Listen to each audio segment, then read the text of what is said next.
everybody? It's your boy, The Green Time, coming with a video that's some major importance. I'm here to talk about um, two items today, two particular items in general. The first item deals with the salary cap. I'm quite sure you Eagles fans out there know that if you haven't paid attention going forward, it's been a minute since I made a video on the Philadelphia Eagles.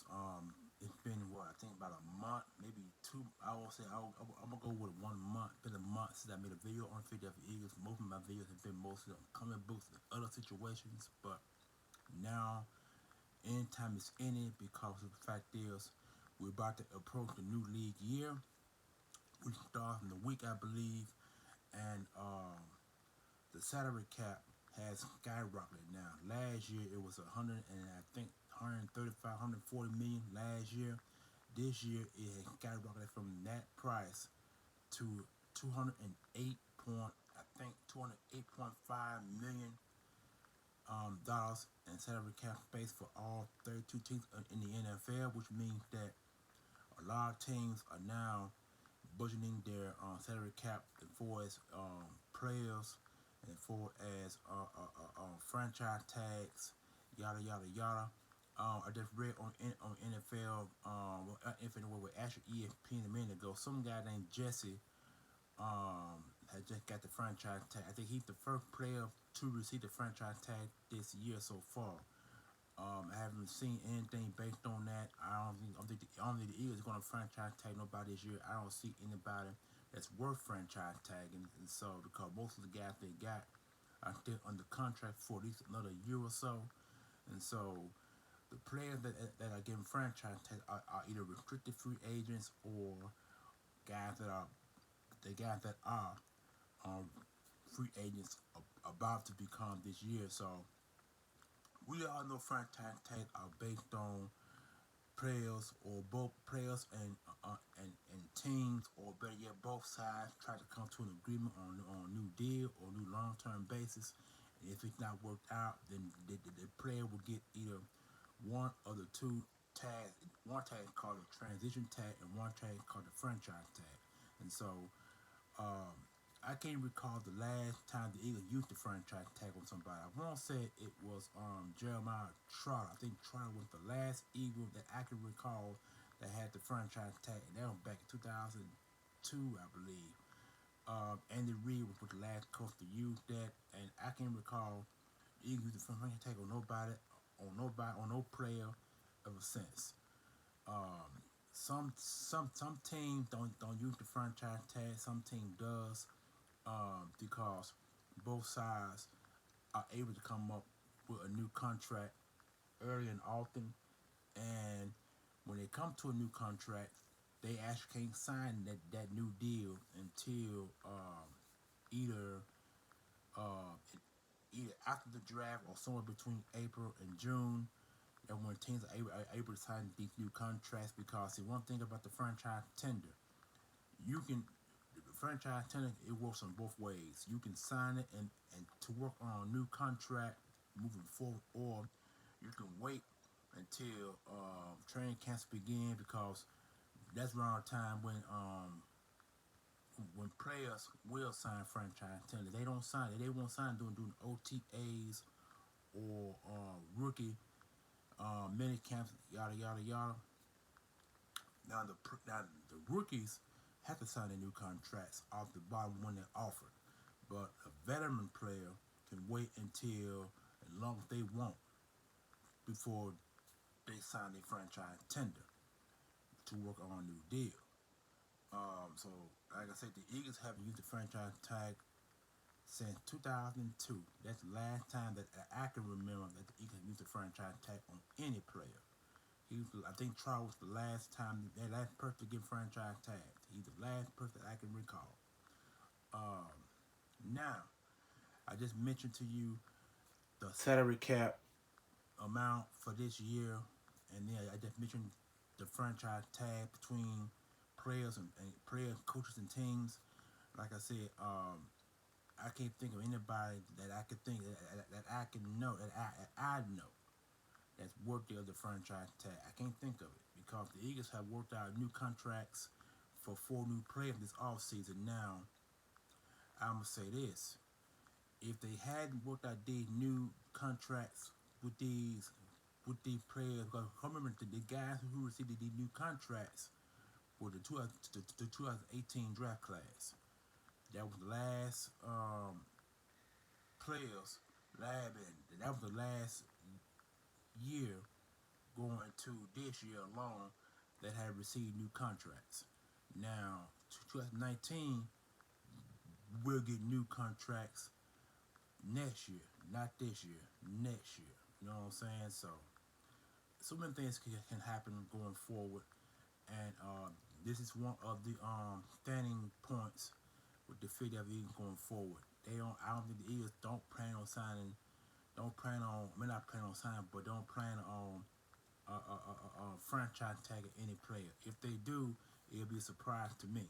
But right now, as far as I can see, there's no player worthy of the franchise tender, because the franchise tender can be a salary cap contract or salary cap franchise tender if a deal is not worked out. Now, that could also work another way. If the player is franchise tagged, and if he don't sign his franchise tender before the season begins, if there's a problem between both sides still, I think he receives the franchise tag. Then that's a chance that he could be traded to another team for a first round pick, because we all know franchise tenders are first or second round draft picks, or it could depend on the pick of the team's choice. So that work that's the negative part about the franchise tender.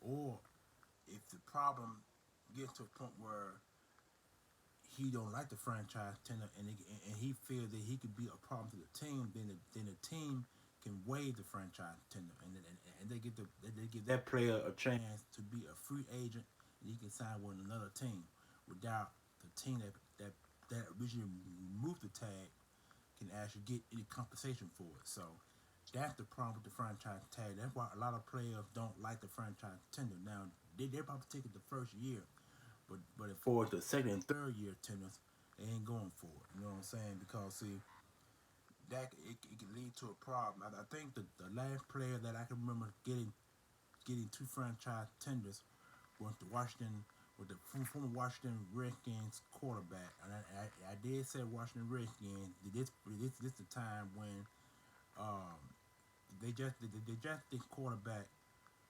I can't think of his name, but now he played for the Minnesota Vikings, because Minnesota Vikings signed him as a free agent. Washington franchise tagged their quarterback twice, and in both different seasons. You know, so I think he was franchise tag in 2017 and 2018, I believe. And he been this body. I think he played 4 years with the Vikings, because the Vikings signed him to a 4-year contract, and so I think this year this quarterback is a free agent now. I believe. I don't think the Washington Redskins. I don't think the Minnesota Vikings will bring him back, because he's an older player, and he did the best that he could with the Minnesota Vikings at the leading at that franchise quarterback. So that's as far as I could think of with the franchise tender. So you know what I'm saying? So like I said, a lot of teams don't like using that tender. I mean, well, teams don't like to use it, and players don't like being under it. So it depends on the player. Now, if the player don't mind being under, he'll probably sign the franchise tender in order to work on a new long-term deal. And some teams can't work out a long-term deal, so they play under that 1-year tender. Or they could be traded with the franchise tender in hopes of getting a first round pick or a second round pick or a pick of the opposing team's choice. That's how the franchise tender work. And last but not least, if you guys haven't heard, former first round pick from the for Atlanta Falcons, Calvin Ridley, wide receiver, former Alabama Alabama wide receiver and former teammate of Jalen Hurts, had just been suspended for the entire 2022 season on gambling charges. Now, the way they put it, they said that he was on the injured reserve, but I think he was going through some mental depression issues, like like our offensive tackle that thing this year. A lot of players have suffered some mental breakdowns, and Calvin Ridley was one of those guys. But during the course of the time that he was off, he played a bet, and they said it was $1,500, and he bet the money on his team to play another team, and I'm not exactly sure if he got any compensation for it. I mean, which means if he won a game or lost the game, no one knows. But to make a player bet on his team is probably the most ridiculous thing that any player can do on their team. You know what I'm saying? And then at the same time, there have been three players that have been suspended by the NFL for 1 year for gambling. Uh, they mentioned it on ESPN just a few hour ago before I came to make the video, and so this is really crazy. Calvin Ridley was a guy who was supposed to be trade bait for any team this year, and so now with him being suspended and gonna be up for the rest of the year, that cancels out any obligation of him being traded by any team because he now that that's a wait in, and that means that he gonna be suspended for the rest of the year. But he can apply for reinstatement in 2023 new league year, which begins in March. So he wants to wait from August, from September of this year to March of next year, 2023. That's about 7 months with no NFL, and they said he stand to lose 11 point some $1 million in base salary because he's still under his rookie contract, which is this being fourth year in the league, and after witnessing that, now he was guaranteed to get a 50-year option, but now since he won't be paying this year, that 50-year option is now out the door, and that counts as him being a 50-year player, but which means next year he'll be a free agent, and he can sign with any team in 2023 because, like I said, this year he gonna miss 11 point some $1 million in base salary this year. That's a shame, but he can look at this way. He probably, I don't know if he'll get the franchise tag or not. I doubt it.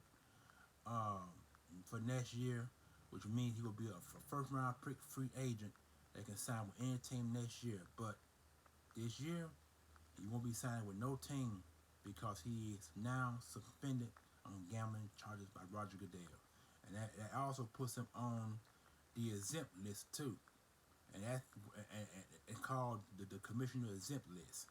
When you do anything that violates the NFL and their rules or the collective bargaining rules that have been placed years ago, that could cause you to lose at least a year. If you don't believe me, ask the wide receiver Josh. What's his name? Josh. I think Josh Allen. Josh something. I forgot the boy name. He was a he won. He could have been a Hall of Fame receiver, but he couldn't stay away from drugs and complications of drugs, and so drugs. That's right. And the guy has been suspended by the NFL about 5 or 6 different times by the league. I'm surprised he hadn't been booted from the NFL, but he's been suspended by 5 times in the NFL because of substance abuse. And he not only has done drugs, but he also done alcohol too. So alcohol is a substance, and so is drugs. And so he's been suspended by 5 years. I think 5 times by the NFL. I think it's Josh Allen. No. I'm sorry, it ain't Josh Allen. All I know his name is Josh. I do know. I can't think of his last name off the bat. But anyway, he's been suspended about 4 or 5 times by the NFL on substance abuse and been on the commissioner exempt list that many times. So for Calvin Ridley to get suspended for gambling charges puts him on the exempt list for 2022 season, and he's gonna also gonna miss 11 point some million in base salary, like I stated earlier in this video. So now he won't be going nowhere to no team because he can't be traded. Because when you're suspended, all your trade options are out the door. And so now he's now done for this season, and he will be reinstated into 2023 season in March to do the new league year. So I feel I should make this video because I'm quite sure a lot of Eagle fans or Eagle content creators have already done their homework on this, and they've already have made their videos on this already if they already had. You know what I'm saying? Which means they can comment somewhere down the line. So kind of really hurts his chances of becoming a trade bait for any team. I really hate that this happened to him because the Eagles were probably going to use a third or fourth round pick and probably a player to actually acquire him. But now since that's not out the door, and we don't know where the Eagles stand as far as this concerned, because this certainly does affect the Eagles greatly. It affects them greatly because now they have to go and sign another receiver off the waiver wire, because now is I'm not exactly sure who the Eagles are going to chase, but it won't be Kyrie this year because Kyrie hurts his chances of becoming a Philadelphia Eagles for 2022 season. So that hurts. It really hurts. It hurts here. It hurts the heart, and it hurts the team physically and mentally going forward. So I feel I should make the video. But anyway, this is your boy, the Green Talents, coming with a video about Calvin Ridley, his chances of joining the NFL team this year because he's suspended for gambling, the collective bargaining agreement, and or the franchise tag, and the new salary cap money had been set for this year alone. Next year, that salary cap is going to rise again next year. Probably around 245, 250 million next year. So who knows? But anyway, this is your boy, the Green Talents. Y'all have enjoyed y'all night. I'm sorry I'm coming real late with the video, but I feel I need to put it out now because if not, I'm probably gonna forget tomorrow or better yet today. So I'm doing it now. So y'all guys enjoy your night. Peace, one love.